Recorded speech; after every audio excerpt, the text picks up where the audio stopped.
Salam əziz şagirdlər, biz bugün sizinlə fiilin təsriflənən formaları, yəni fiilin şəkilləri haqqında danışacağıq. Fiillər şəxsə və kəmiyyətə görə dəyişib dəyişə bilməməsinə görə iki böyük qrupa ayrılır. Təsriflənən fiillər və təsriflənməyən fiillər. Təsriflənən fiillər və təsriflənməyən fiillər.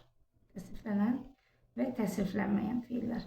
Təsriflənən fiillər, yəni şəxsə və kəmiyyətə görə dəyişən fiillər. Təsriflənməyən fiillər isə şəxsə və kəmiyyətə görə dəyişə bilməyən fiillərdir. Bir daha qeyd edim. Təsriflənən fiillər şəxsə və kəmiyyətə görə dəyişən fiillərdir. Təsriflənməyən fiillər isə şəxsə və kəmiyyətə görə dəyişməyən fiillərdir. Bunu nümunə ilə izah edək deməli.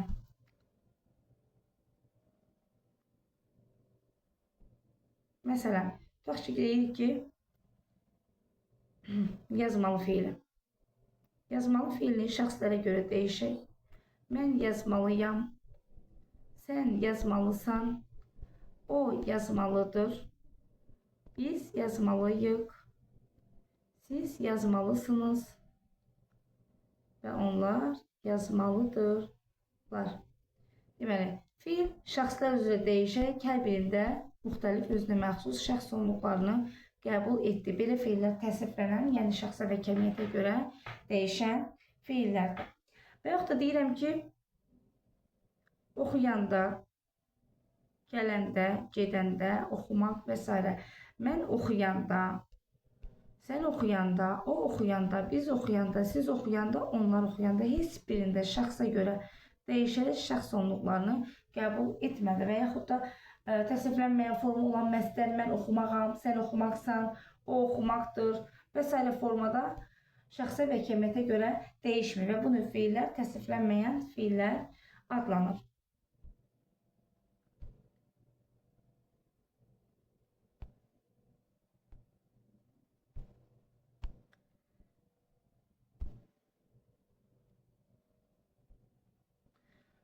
Fiilin təsriflənən formaları digər adı fiilin şəkilləridir. Yəni fiilin təsriflənən formalarını biz başqa sözlə fiilin şəkilləri də adlandıra bilərik. Fiilin şəkillərində iş görən, yəni subyekt görülən işə müxtəlif formada münasibətini bildirir. Yəni işin icraçısı işi əmr edə bilər, işi xəbər verə bilər, işin vacib, lazım olduğunu bildirə bilər, işi arzu edə bilər və s. Buna görə də fiilin müxtəlif şəkilləri əmələ gəlir. Fiilin əmr şəkli əmir, xahiş, məsləhət, təklif və s. bildirən fiillərdir.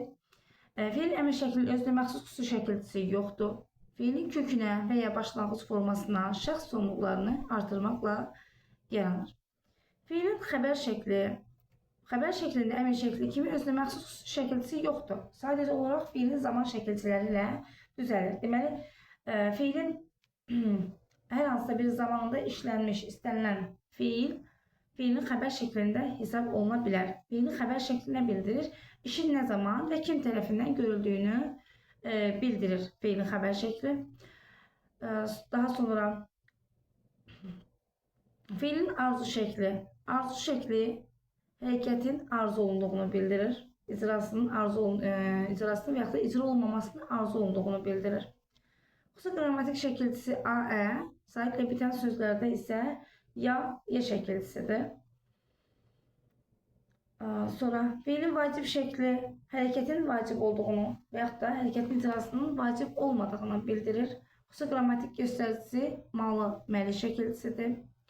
Fiilin lazım şəkli hərəkətin lazım olduğunu bildirir, işin icrasının lazım olduğunu və ya olmadığını bildirir, müəyyən edir.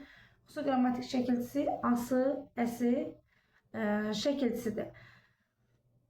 Fiilin şərt şəkli hərəkətin şərtini bildirir. Hərəkətin icra olunmasını və ya olunmamasının şərtlə bağlı olduğunu bildirir. Xüsusi qrammatik şəkilçisi sazsə şəkilçisi vasitəsilə düzəlir. İndi hər bir şəklin daha ətraflı izahına qulaq asaq. Deməli, fiilin əmr şəkli qeyd etdik ki, heç bir xüsusi şəkilçinin köməyi ilə düzəlmir. İstər fiilin əmr şəkli, istər fiilin digər şəkilləri, yəni xüsusi qrammatik göstəricisi olan formalarda, xüsusi qrammatik göstəricisi olmayan formalarda hər biri şəxsə və kəmiyyətə görə dəyişib şəxs sonluqlarını qəbul edə bilir. Əmr şəklində olan bir fiil, məsələn, tutaq ki, qaçmaq fiili, qaç fiili fiilin əmr şəklindədir. Şəxsə və kəmiyyətə görə dəyişsək, mən qaçım, sən qaç, o qaçsın, biz qaçaq, siz qaçın, onlar qaçsınlar. Şəxsə və kəmiyyətə görə dəyişdiyi zaman ikinci şəxsin təkindən başqa bütün şəxslər də fiil əmr şəkli şəxs sonluğunu qəbul etdi.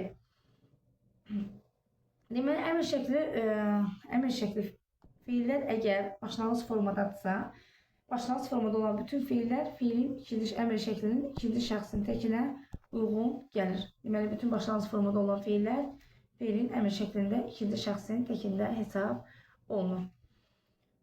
İkinci şəxsin cəmli şəkilçisi isə vurğu qəbul etmir. Siz qaçın. Vurğu qəbul etməyəcək. Digər şəxslər isə vurğu qəbul edəcək. Daha sonra fiilin xəbər şəkli. Fiilin xəbər şəkli.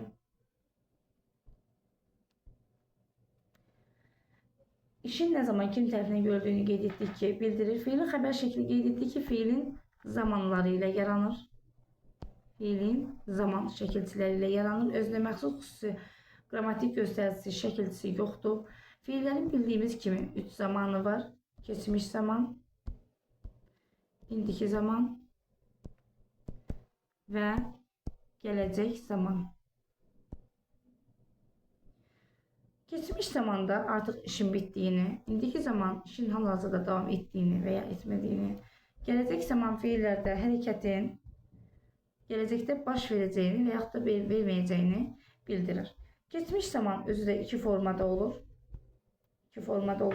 Nəqli keçmiş zaman və şühudi keçmiş zaman. Nəqli keçmiş zaman hərəkətin nəql etmə yolu ilə yarandığını bildirir. Şəkilçiləri mış, miş, muş, müş və ıb, ib, ub, üb şəkilçiləri vasitəsilə düzəlir.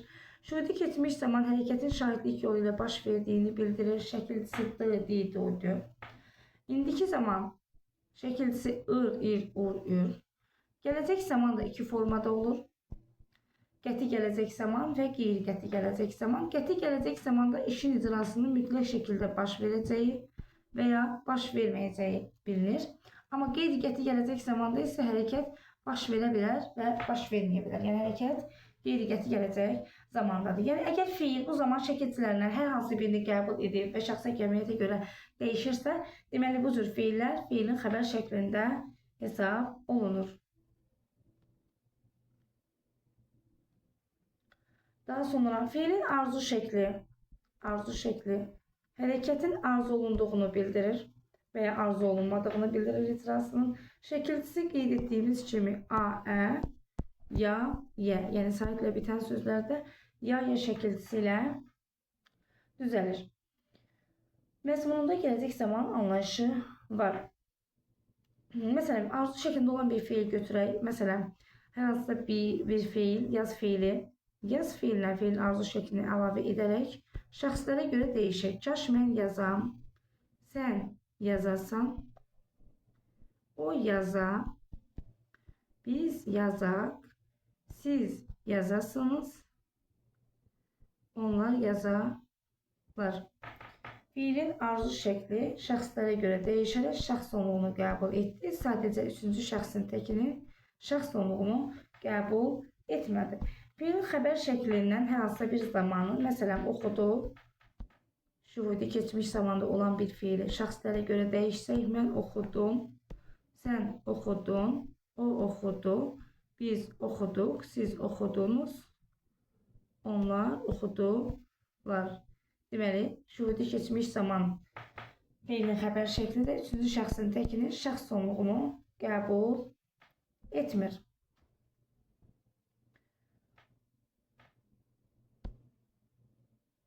Daha sonra fiilin arzu şəkli olan cümlələrdə kaş, gərək, təki, barı kimi arzu adlarından da istifadə oluna bilər. Kaş biz bu il Qarabağa gedək. Kaş gedək. Get, a, arzu şəkli, ki isə şəxs sonluğunu bildirir. Daha sonra fiilin vacib şəkli hərəkətin icra olunmasının və olunmamasının vacibliyini bildirir şəkilçisi malı məli şəkilçisi vasitəsilə düzəlir. Malı məli şəkilçisi vasitəsilə düzəlir. Xüsusi qrammatik göstəricisi malı məlidir. Lazımlı adif şəklinin inkarı həm ma-mə şəkilçisinin köməkliyi ilə, həm də deyil sözünün köməkliyi ilə düzələ bilir. Məsələn, deyirəm, o kitab oxumalıdır. Və yaxud da o kitab oxumalı deyil. İnkarda o kitab oxumamalıdır. Yəni, həm fiil inkar şəkilçisi olan ma-məni, həm də adların inkarını əmələ gətirən deyil sözünü qəbul edib fiilin inkarını yarada bilir. Vacib şəklində olan hər hansısa bir fiili şəxslərə görə dəyişsək, oxumalı, mən oxumalıyam, sən oxumalısan, o oxumalıdır, biz oxumalıyıq, siz oxumalısınız, onlar oxumalıdırlar. Deməli, vacib şəkli şəxslərə görə dəyişən zaman bütün şəxslərin şəxs onluqlarını qəbul etdi. Fiilin lazım şəkli hərəkətin icrasının lazım olub olmadığını bildirir. Şəkilçisi ası əsi şəkilçi vasitəsilə düzəlir. Yəni, fiillərin kökünə və ya başlanğıc formasına bütün fiilin şəkillərində olduğu kimi ası əsi şəkilçisini artırmaqla yaranır. Məsələn, gələsi.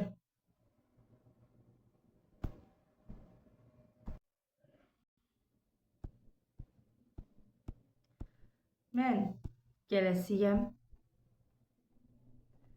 sən gələsisən, o gələsidir, biz gələsiyik, siz gələsisiniz, onlar gələsidirlər. Fiilin lazım şəkli də gördüyümüz kimi bütün şəxslərin şəxs onluğunu qəbul edib şəxsə və kəmiyyətə görə dəyişdi. Fiilin lazım şəklinin inkarında ma-mə şəkilçisindən istifadə olunmur. Yəni, mən gələsiyəm, gəlməyəsiyəm formasında işlənməsi dilimizdə norma pozuntusuna gətirib çıxarır. Lazım şəklinin inkarı yalnız deyil sözünün köməkliyi ilə düzəlir. Məsələn, deyirik, o oxuyasıdır, oxuyası deyil, o gələsidir, o gələsi deyil. Fiilin şərt şəkli. Fiilin şərt şəkli hərəkətin icrasına və ya icra olunmamasının müəyyən şərtlə bağlı olduğunu göstərir. Xüsusi qrammatik göstəricisi sasə şəkilçisidir.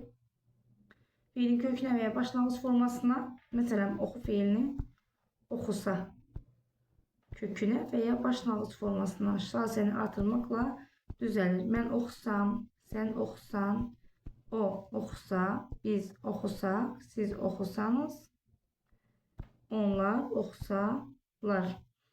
Üçüncü şəxsin təkindən başqa bütün şəxslərin şəxs onluğunu qəbul etdi. Fiilin şərt şəkli sadə müstəqil cümlənin xəbəri ola bilmir. Sadəcə tabeli mürəkkəb cümlədə budaq cümlənin xəbəri olur. Məsələn, deyirəm ki, əgər o gəlsə,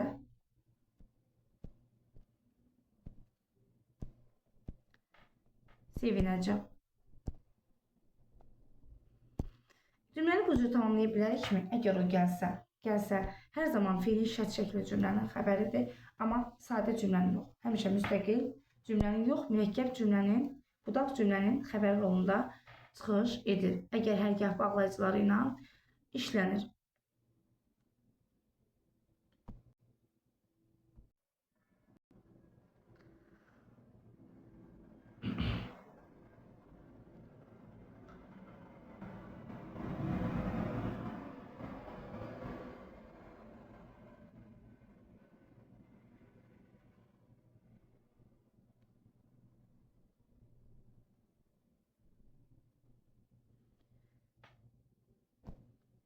Deməli, əgər fiil cümlə daxilində işləndiyi zaman sifətin sualına cavab verərsə, hansı sualına cavab verərsə, cümlənin təyini olarsa, isimləşərsə, bu zaman fiilin təsniflənməyən forması olan fiili sifət şəkilçiləri hesab olunacaq.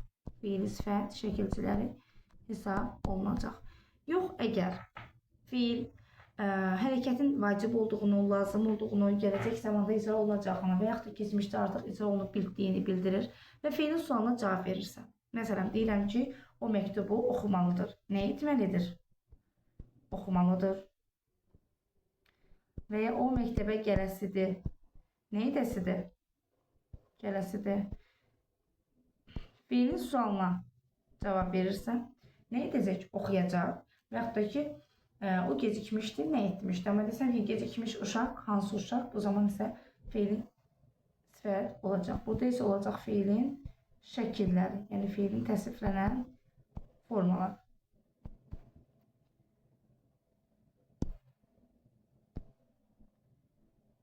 Bugünkü mövzumuz bu qədər. Növbəti videomuzda yeni izahlarımızla inşallah qarşınızda olacaq.